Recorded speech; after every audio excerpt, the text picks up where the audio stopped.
Welcome back to the AdvoCare warm-up report, brought to you by AdvoCare. Adam Schick with you down on the field here at Camping World Stadium as we continue with our pregame report. When he first came to Orlando a little bit over a year ago, he was known to most people as Alex Morgan's husband. But in the time since, he's become a stalwart on the field and a very, very trusted part of Jason Kreis's system he's been implementing here since he arrived in the City Beautiful. Mackenzie Thurkill has more on Servando Carrasco. Thank you very much, Jeff and Tom. Adam Schick, Paul Shaw with you here just behind the pitch. And Paul, they've kind of summarized the night in general, but from what you were able to see, what went wrong tonight for Orlando City? I think it was defensively first half. I think Columbus got in way too easy. On two occasions, it was just one pass through between centre-backs and full-backs.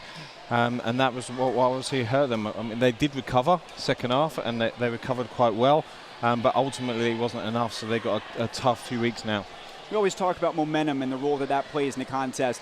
For Columbus to score as early as they did, given the form they were coming in with, how much did that change the complexion of this one? Well, it does change the game. Columbus obviously came into the game, hoping to start well. But when you're on the one that they're on, when they score a goal like they do early on, that gives them even more confidence and belief that they can stay in the game. If Orlando would have scored the first goal, I believe Columbus would have really found it difficult tonight. But they've scored the first goal and obviously have grown from there. So ultimately we're seeing everything here again, just an onslaught from Columbus Crew SC tonight. They were remarkable on the road and they got a result that they badly needed. Still mathematically in this race. Believe it or not, everybody in the East is still in this race, and obviously that includes Orlando City as well, but much work to do. We'll talk more about that as the post-game show continues, and we'll have our player of the game for you, our Heineken star of the match, coming up right after this. Adam, Paul, how are you guys feeling down there? Probably about the same as you guys are up there as fans file out here. Obviously a lot of disappointment, but as you noted, the season continues. You move on to the next one, you pick yourself up, and Paul, I imagine that's most of what Jason Kreis's message probably is right now to the players. Yeah, of course. So they'll watch the video throughout the week, I'm sure at the beginning of the week, and like you said, they'll put this one to one side and just focus on next week, because they need points now against DC, need a couple of good results now, and hopefully they can do that next week and get the confidence back. We talk all the time about what you can take away from a performance, even a negative one. I guess it's a tough question to answer in the aftermath of this, but what can they learn from tonight? Well, I think learn that obviously you need to keep games tidy. You need to make sure you keep it safe. And once you do that, then you have a good opportunity to go and win the game. But conceding early goals like they did, it really makes it an uphill battle. And they really needed to keep it tight early on, which didn't happen. But hopefully they can learn from that and do well next week against DC. On to the nation's capital as we send it back up to the booth with Jeff and Tom.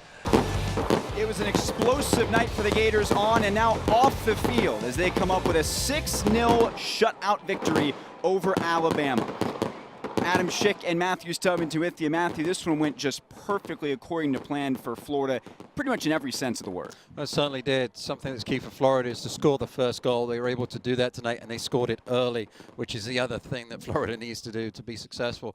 And Alabama just didn't have any answer. Florida passed the ball with aplomb and moved off the ball tremendously with each other, and then importantly kept a clean sheet. The majority of Florida's goals came in the second half, but as you mentioned, Matthew, the first one was really important, and it was maybe the most impressive one of the night. It certainly was. Just tremendous movement here. Erica Nelson playing the ball in to Savannah Jordan. She holds it up, knows the support's coming. And there's Palaio popping up, a great ball in. Goalkeeper Stratton thinks it's going to the back post, but there's Jordan at the near post, sliding finish. This one is off the practice ground. Look at the backspin on that ball. Look at the movement from Montegudo. Look at the pace of the ball headed into the back of the net. Well, look at these numbers, Matthew. Not just the fact that Florida scored 6, but they limited Alabama to no shots the entire night. A great defensive effort. Marquise, the goalkeeper for Florida, will be very happy with the way her team played in front of her. And Becky Burley and the coaching staff will be very satisfied that Florida did keep the clean sheet.